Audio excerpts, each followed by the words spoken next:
We began the process with an audacious question. Is it possible to trace our ancestry both on paper and through DNA back to Africa?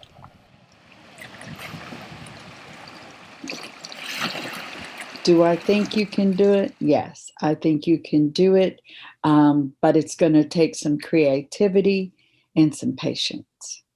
I absolutely think it is possible to trace your ancestry to Africa through DNA and with genealogy. Is it possible to trace DNA to Africa? Well, my results say that it's there, but I think it's going to be a whole nother issue to try to find somebody that actually connects to that across the pond. We've seen it done one way or the other in pop culture, and usually for celebrities or even in well-known instances. But what about for the average person? Alex Haley provided the theoretical roadmap, but how hard is it to actually do?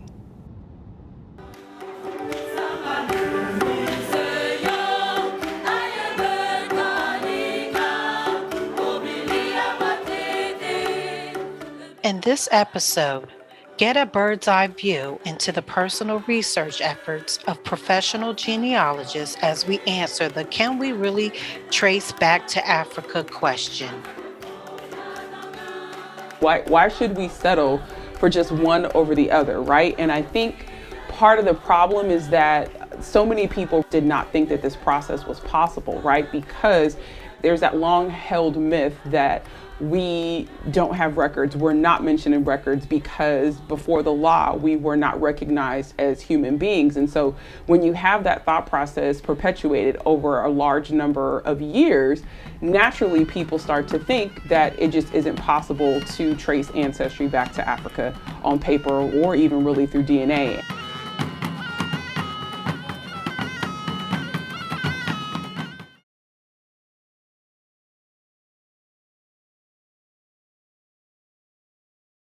Conducting genealogical research tracing your African ancestors, African American ancestors, you're going to need the supported DNA, but you're also going to need that paper trail.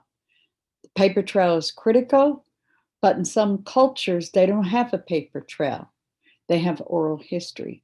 I did get back to my fifth grade grandparents, though, in Northeast Puerto Rico, and I do have questions about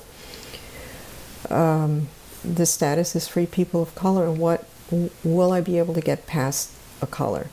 I've inherited small segments from different parts of Africa, and is it possible that these segments can help me connect to somebody else? I'd love to know.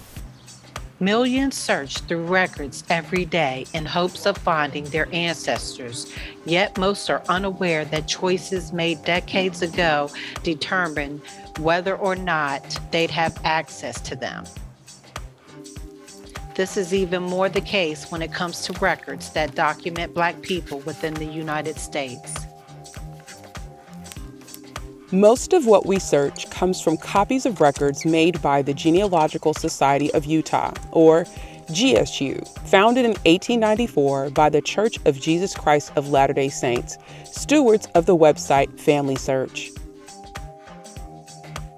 GSU began microfilming records across the United States in 1938 and would eventually move from making them available through rental at their thousands of family history centers across the world to making them available on their website. Other services like Ancestry, MyHeritage, Find My Past, and more have leveraged their records and began digitizing collections that GSU/Family Search doesn't have. Consider the year 1938. Just 2 years prior, Olympian Jesse Owens had won 4 gold medals at the Olympics held in Berlin during Adolf Hitler's reign. Segregation was still the law of the land, and in genealogy, it would be well so into the 21st century as whites-only indexes for vital and census records still pepper the internet and bookshelves in genealogy libraries. The choices made back then drive a lot of what we're seeing now. And if history is any indication, that means there's a lot about Black folks that has been omitted.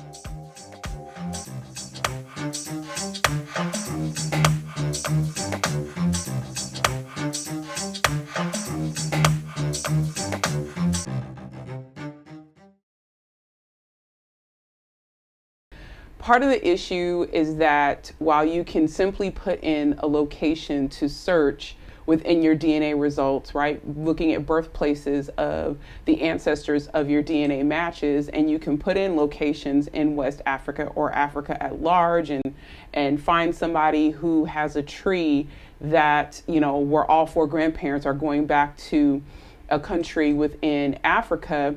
The paper trail often doesn't mimic that process. It's not as simple as just putting in a name and getting back to an exact country or a region. There's a lot more that has to happen within the process in order for you to actually get those locations on, you know, on a traditional paper trail. The records availability alone is going to cause a challenge because I don't know what's in Africa. I might not know all of the records and resources that are in the United States. So first, to combat that challenge is to understand the history of the paperwork and where it's at or where it should be and who's the holder. But even more important than that is to understand who created the paperwork and why was it created. And even with funding, it's still difficult. You know, it's still a difficult situation to argue for more records access, especially when you have so many people in difficult situations. You know, archives will take a back seat. It took me 20 years to trace one line of my family back through slavery, just through slavery. And this isn't because of a lack of, you know, doing on-site research or even, you know, going to different repositories like the National Archives or going to places, you know, libraries and going to the ancestral location in the courthouse to go and do research. It's not for a lack of data. It's not for not having family, you know, oral history and things like that. It was merely because of access and me having the ability to access records at my home, at my computer, you know, that it would take me, you know, potentially thousands of dollars and years of my time for me to be able to get access to them. And, you know, it's crazy because once I found the documentation tracing my family through slavery, you know, all the rest of the pieces of, you know, the puzzle started to fall into place. I have been working on this and trying to think about what areas might be relevant and what steps I can take, and whether how much of what I inherit is actually going to pan out in other people that match me and what I'm looking for. How did I meet these challenges? I am still meeting these challenges. I've been fairly fortunate for one of my lines where, you know, the children of my ancestor note that they were born in Africa. So for me, it's more about trying to find the actual country or region that they're from. And that is complicated. I'm going to go through transactions, whether they're deeds or, you know, things like estate inventories or anything I could possibly find, right? Any documents that document the slaveholding family. This is in terms of the deeper history. And that if we say Africa, if that automatically is going to mean not free, if it's automatically going to mean that we're talking about somebody enslaved, and that's not the case. And if it turns out that, you know, people are getting out of bondage and they stay out of bondage and they, for however means they do this, it's not necessarily, the records are not necessarily always going to speak to this. And some of that is because of the lack of records, the massive amounts of, you know, damage over time. And Puerto Rico's been hit by hurricanes and different kinds of predation. That's one set of issues in terms of record access. The other issue is, you know, accessibility of what's there. Recently, I just encountered my first African connection via DNA. Most of his family is still in Nigeria. And the thing of it is, he first shared with me that most of the records that he knows about is all oral history. But he did remember that there was a book that was written about their grandfather and the story of their family. So I'm hoping that will help crush a little bit of the challenges that I might be faced, which could be records destroyed or the different experiences from oral history. Maybe somebody else is going to tell one story, someone else is going to tell another. I have a document that notes the purchase of enslaved Africans in Charleston by the slaveholding family, and so that's always been my hypothesis or my thought, is that my ancestors that I have traced, successfully over several generations to this slaveholding family, that they were purchased, during this transaction. I've already searched to find the slaveholding family in bills of sale in Charleston, and I haven't located them. And so that's been a big, huge hurdle. If you're talking about admixture in northeast Puerto Rico and other parts of the island early on, you have to think about the indigenous history and the fact that Native people and African peoples got together very, very early on for their survival. And that the chances are is that part of my ancestry is from groups of these people, and these people were not put into the records necessarily, unless they were arrested or jailed or they committed some kind of infraction. You're trying to live a life that's unbothered. What does the cousin know that is Nigerian, that was raised, and what does his parents know?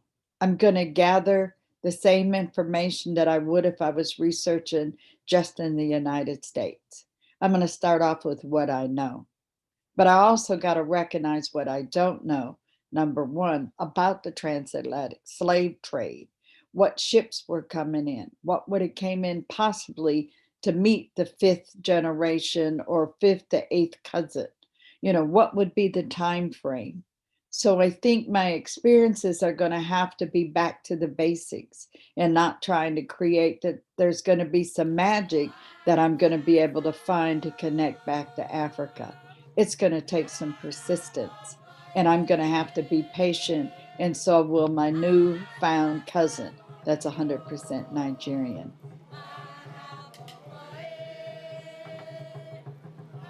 Everyone wants to find that ship. Everyone wants to find the voyage. Everyone wants to know when they came over and all of the nuanced details about that journey. And, in some ways it's almost like a blessing and even more of a challenge when you just have a continent versus an actual location.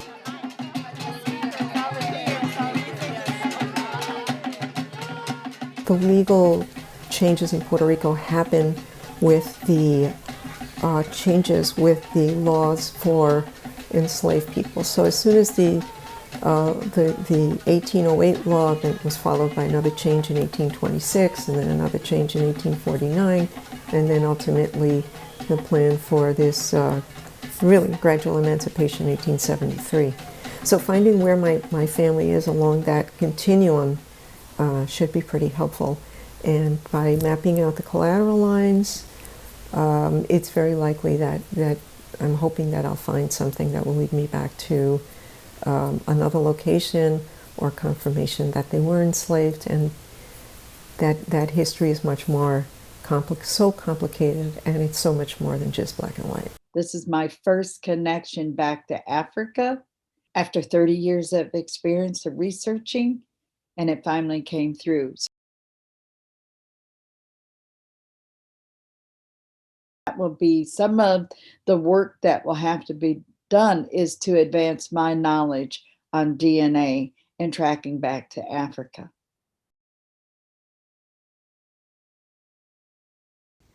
So far, I haven't been totally successful tracking my ancestors back to Africa. I am in communication with a cousin that has showed up as a DNA match, and he says most of his family history is oral. And he said there is only one story in his family where a great-grand uncle, and it might be 2 times grand uncle, that was supposedly sold in slavery. And there isn't anything else, so I'm hoping that more of that will come out. His parents are still alive, the grandparents are not. but we'll see. What can help make this process easier is records access, pure point blank records access. Unless records are treated equitably from the start, whether, it's the decisions that are made on what to preserve and what to make available to the public, not just that, but also how they're indexed and what is indexed, that's what will make the process easier. And really going into locations, maybe sometimes even going back to the same spot and choosing to preserve records that maybe weren't chosen to be preserved at the onset, maybe going back to see if some of that stuff was left behind, and then making it available to people, so that they have the opportunity to have a fighting chance. But like right now, all we get is a continent. And then when you add in DNA testing, you do get regional, but to pinpoint it on paper, it's not impossible, but it definitely is not easy.